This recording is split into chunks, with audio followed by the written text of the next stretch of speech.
Hello everyone and welcome to episode 12 of our Raspberry Pi series, and in today's episode we're going to be installing Bitwarden on a Raspberry Pi 4. Bitwarden is a password manager that can be used across multiple devices. There's an app for pretty much every device, every sort of operating system that is available. The glory of it is that you can actually host your own server, and obviously this is what I'm going to do today. But there is plenty of other options online. You've got LastPass. I mean, they're all proprietary servers, and you store your data with them. Okay, so what's good about using Bitwarden in the way I'm going to show you is that you actually keep control of your database. You're not sharing that data with anyone, so you can host that on your network. We can open it up to the internet using Cloudflare and Nginx Proxy Manager, like we've done in our previous episodes, which is what we're going to do. And you can access that vault from anywhere you are in the world. So that's fantastic, and you're not sharing that data with anyone else, and that's why Bitwarden can be really good. I mean, there is some pros of hosting your own server. One reason is what I've just explained.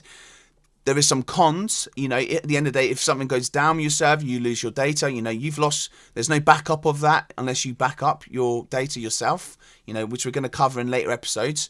We're going to have a whole series on backups, which is going to be coming down the line. But right now, if you lose that data, somehow the container gets wiped out, or you accidentally delete that folder that contains the data, you're going to lose your password.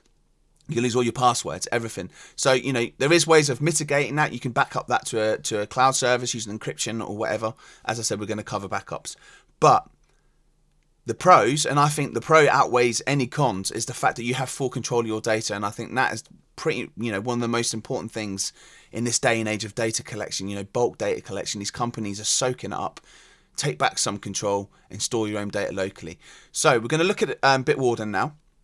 So this is Bitwarden, and as you can see, they have end-to-end encryption. The whole project is open source, so that you can see what the source code's doing on your devices. If you were to sit and read through the code, that's fine.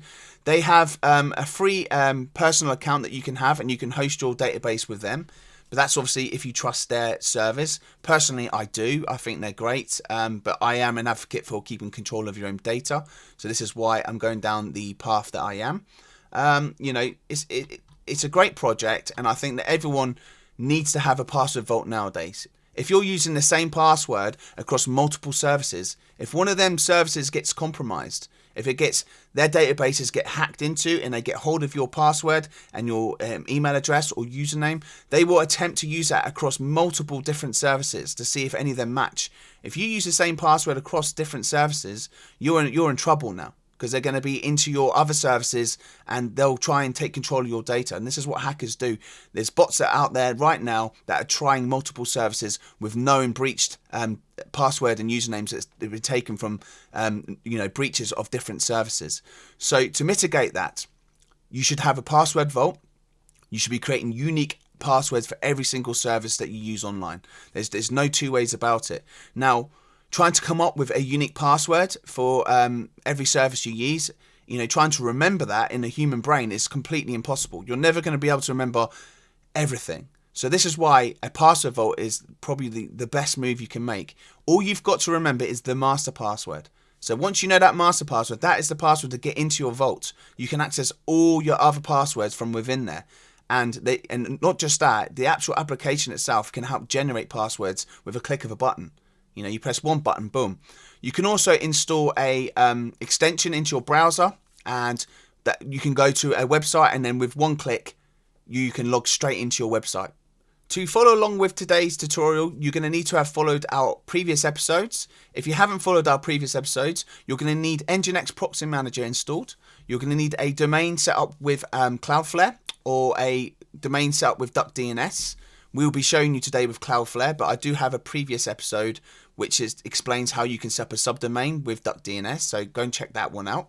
But today we're going to be using Cloudflare for the domain, so we're going to create a subdomain on Cloudflare for Bitwarden, and then we're going to create an entry in our Nginx Proxy Manager, which is going to link through to our container, so we can access our vault whilst we're out and about on the go. So that's from outside of our network. And as a side note, you're also going to need Docker installed, Portainer configured to work with Docker, and optional Open Media Vault.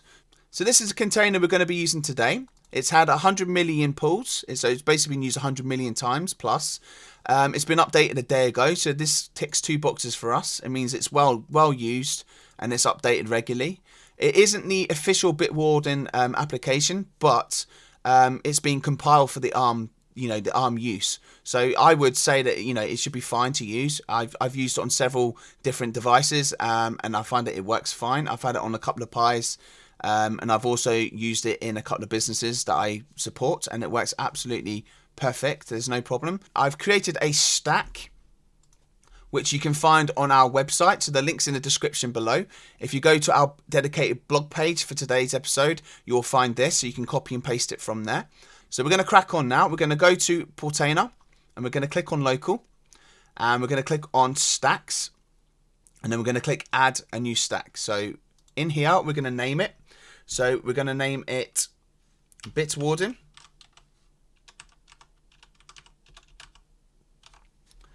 And we're going to copy and paste our stack.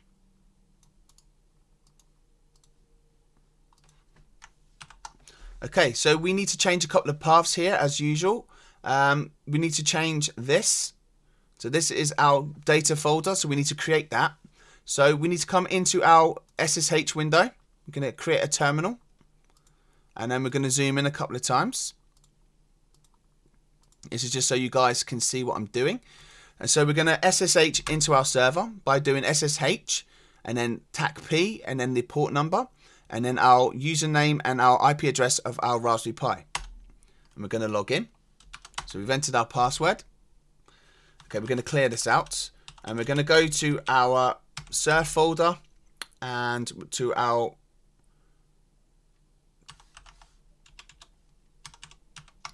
and then to our blue drive that we've been using throughout this series.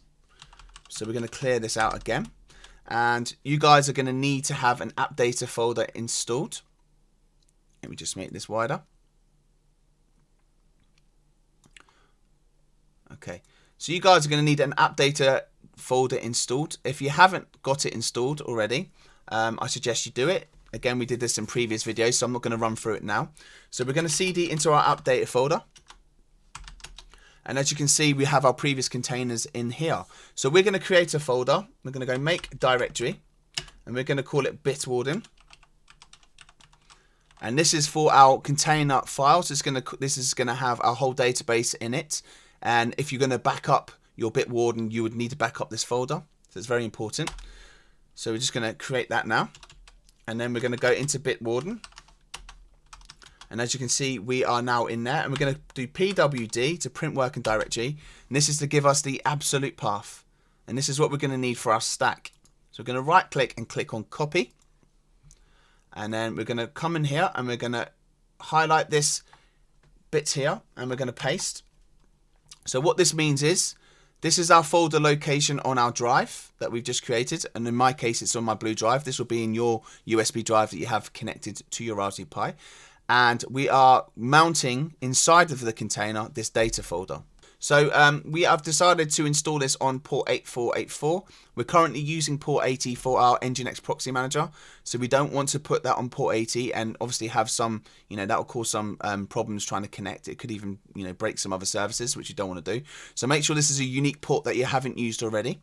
And then all we're going to do now, it's very simple, is we're going to click on deploy the stack. So that will be pulling down the image now from Docker Hub, and it will be creating our mount that we need for our data folder. Okay, so now that's successfully finished, we're going to click on containers, and you can see it says starting, so we're just going to give this a minute. We'll click on our logs. Okay, it looks like everything is okay, so let's click back on containers.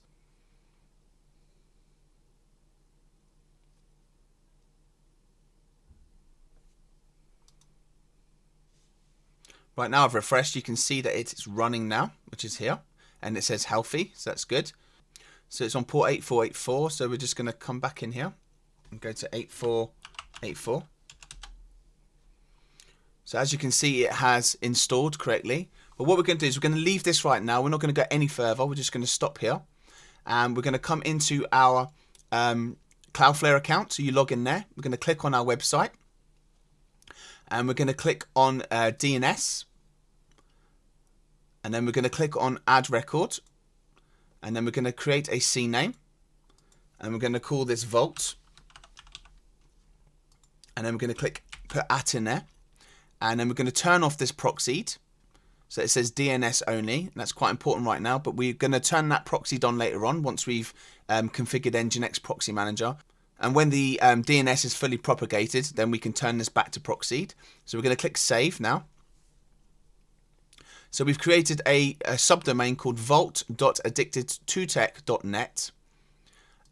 We're going to just check if that works.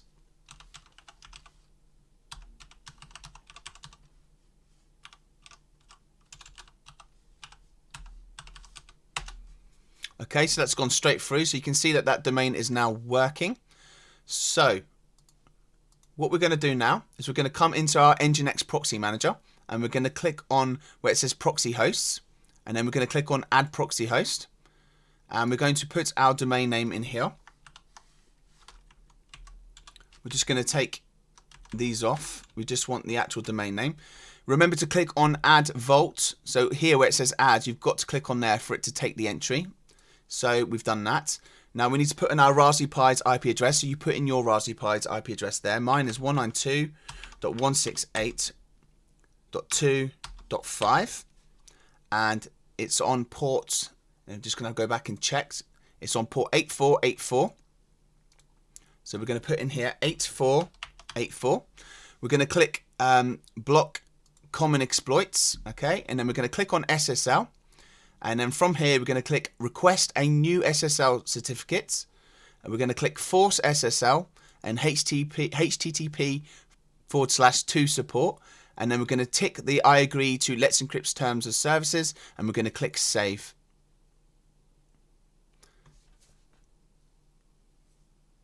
So that should be creating a SSL certificate for us from Let's Encrypt. So that's gone through, and then all we've got to do now is, because there's a little bit of a bug in Nginx Proxy Manager, as you've probably seen in our previous episodes. If you click back on here and click here and click on edit, so that's our vault, and we need to come back into SSL and just double check that these two are selected and click save again. So now you're ready to click on your subdomain that you've created. And as you can see now, we have our Bitwarden installation is now coming through our domain. So that's perfect. This is what we want. So what you've got to do now is we've got to create an account, because we haven't done that yet. So we're going to create an account, and our email address is going to be admin@addicted2tech.net. You put your own email address in there, and then you're going to put your name, so whatever you want. Mine is Sean. And my master password, okay, you can generate one here. So you can have something strong like that. So relying on a generated password that's quite complex like that, you might, there's quite a high % chance you're going to forget that. So you need to come up with a master password that you can remember, but that's not easy to guess. So you can use, you can even make up a couple of words like, randomly, like, horse, dog, oranges, pineapple, and then put in within that, in between the words, maybe put in some, some like ats, or just put in a couple of special characters in there, so you can mix it up a bit. It can be simple but complex, but you've got to remember this master password, because you've got to use it, to access your vault, and you'll be putting that in quite regularly on your phone and in other devices. But that is the only password you are going to need to remember for the rest of your life if you use the vault. Simple as that. So what I'd also recommend is, once you've come up with a password for yourself, a master password, I would recommend keeping that written down on a bit of paper. So you've got a physical copy of that, and keep that somewhere safe, like in a safe in your house, or somewhere that no one can get access to it. You want to keep that private. If someone can access that, you've compromised your whole security. So you need to make sure that that's kept safe. So I'm going to put in a password here. I'm going to unhide it here and just come up with something. Now I'm just using a weak password. I'm going to be, deleting this straight after. So this is only for you guys to have a look and show you how to install it. So it's only for today's tutorial. You could put a password hint if you want in there, but personally I think that, there's no point putting a hint. It's only for your use anyway. So I'll click on submit now once you've done that. Yes, obviously I'm using a weak password. If you see that come up, please use something a little bit more stronger. Okay, so now we've created our password, we've created our username, and we've created our password. So what we've got to do now is log in. and you can save it if you want to, but I wouldn't recommend it. So there you are. We now have a password vault, and this is all stored on your local network. You're not relying on any other servers. You're not sharing your data with anyone. You have full control over all of your data right now. And you can use this now across the internet as well, because you've used the domain. You can use this on all your devices. So what we're going to do is I'm going to go to because I'm using Firefox. You guys might be using Chrome. So what I'll do is I'll show you on Firefox. We need to click on add-ons here, and then we can go to extensions, and then we can search for Bitwarden.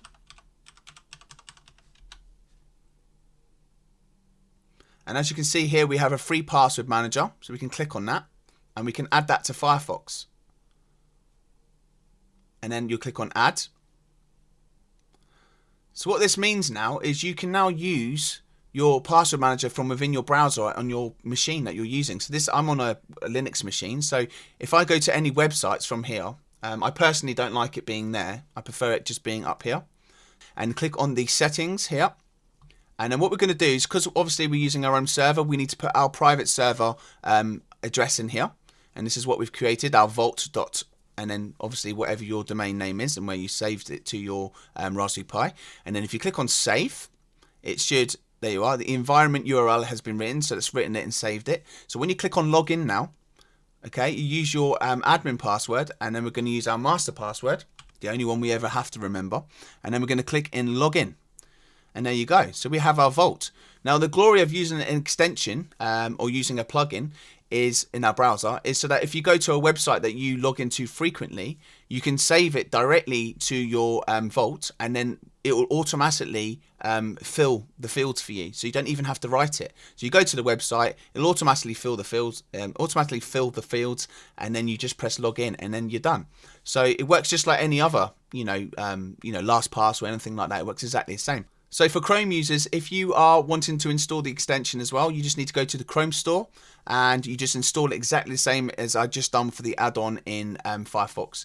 And you should see up on the top right hand corner the Bitwarden icon. Because you've created this server of your own, if anyone finds your URL, they're going to be able to create an account. So we're going to log out here, and I'll show you what I mean.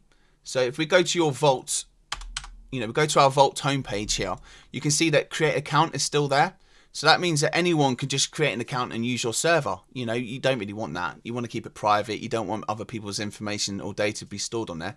Or you don't want people just creating mass accounts and spamming it, because you have spam bots that will do that. Just create havoc, basically, and it's a bit annoying. So what we want to do is disable this here.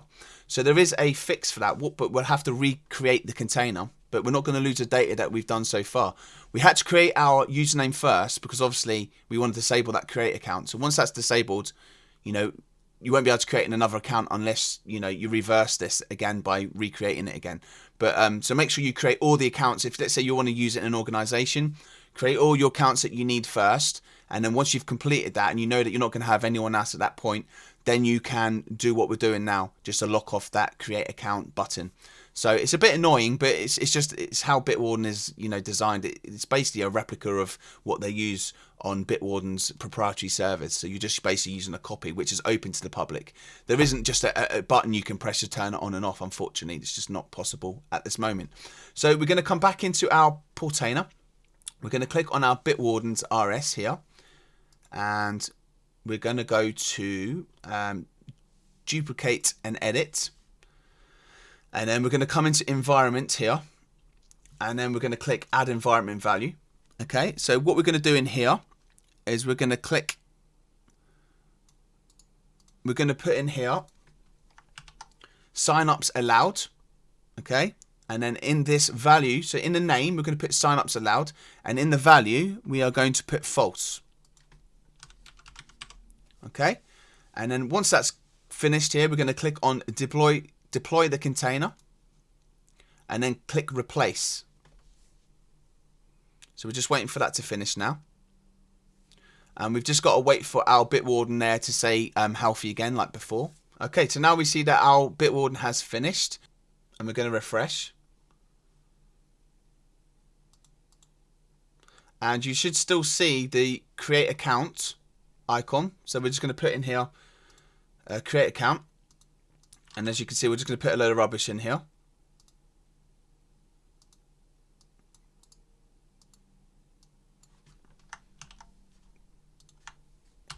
you'll still see it and it'll still be there. But when you click on submit, it will say an error has occurred, registration not allowed, or user already exists. So that will stop that from creating any more accounts. So it just saves your database from getting filled up with spam bots or anything like that. So that comes in handy. So what we're going to do, we're going to come back from here again, and we're just going to log in again with our password to make sure everything works as expected. And there you go. So all we've got to do now is we need to come back into our Cloudflare account and click on DNS. And then under our CNAME, we need to click on our CNAME. And then just under here, we need to come across to DNS only, and we need to tick that so it says proxied. And then all we've got to do now is click on save. So now that that's completed, we're just going to check that everything works okay with our Vault. So we're going to come back into here, and we're going to go Vault and make sure everything loads up fine. And we're just going to log in. And as you can see, everything works fine. So just a few things before we finish up today. I hope you enjoyed that episode. Bitwarden is a good tool to use for your passwords to keep them secure. And we've installed it and access it from outside of our network, so we have full control of our data. So this is a really good service, and I recommend this for everyone really if you want to use it. Even if you don't want to install your own server, you can always use the Bitwarden proprietary servers. You know, it's free, it doesn't cost anything. And if you have a business as well, you know, Bitwarden is a good service to use and support a good open source project. So we're at the end of the episode today. I just want to say thank you to everyone. We have reached 100 subscribers on YouTube. So thank you to everyone who has subscribed so far. We have looked at the metrics of our channel and seen that over 85% of our viewers haven't subscribed. So if you guys can do that and help support us, we really appreciate that. The more you subscribe, the more you interact with our channel, the more it's going to be recommended to new users, and our channel will grow a bit more. But we'll thank you to everyone that's done it so far. We really appreciate it. So if you can hit that subscribe button, that would be great, and the notification bell, so any new content that we upload, you'll be notified straight away. We have some affiliate links in the description below, as well as on our website. If you guys use any of them, there's some Amazon products on there. We get a little bit of commission back from that, and we thank you for using them. So this leads me to say now, we'd like to thank you for watching, and I'll see you in the next one.